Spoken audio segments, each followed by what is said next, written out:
Chapitre 4. L'adressage en step 7. Avant de passer au adressage direct et indirect, je vais poser une question. Quel est l'objectif général de l'adressage? L'adressage sert à localiser et accéder aux données en automate, facilitant la lecture, l'écriture et l'organisation mémoire. Alors au début, on va parler des blocs de données. Bloc de données DB. Un bloc de données permet de stocker des variables accessibles par différents blocs du programme. Les DB globaux sont accessibles par tous les blocs, tandis que les DB d'instance sont liés à un FB spécifique, il aussi stocke des différents types de données.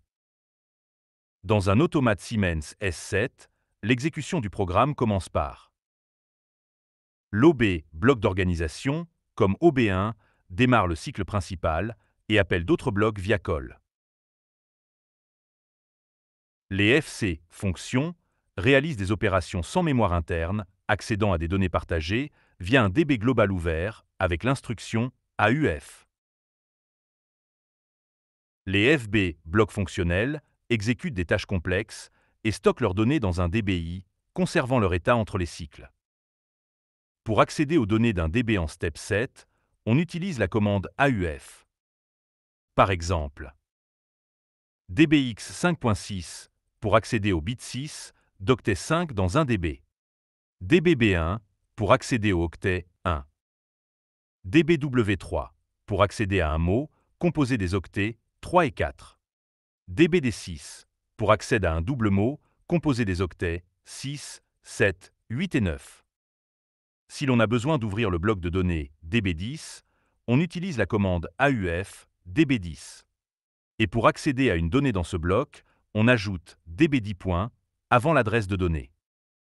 Voici la représentation des différents types de données dans un DB.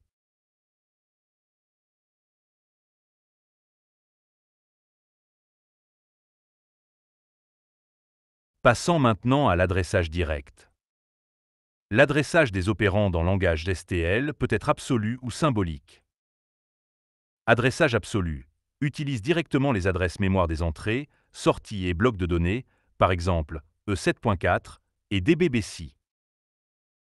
Adressage symbolique remplace les adresses par des noms plus compréhensibles, par exemple start pour E7.4 et valeur pour DB15. Les registres DB et DI stockent les numéros des blocs de données actuellement ouverts. Deux DB peuvent être ouverts simultanément. DB est utilisé pour les DB globaux et DI pour les DB d'instance. L'instruction TDB échange les contenus de DB et DI sans affecter l'accumulateur 1 ni les bits d'état.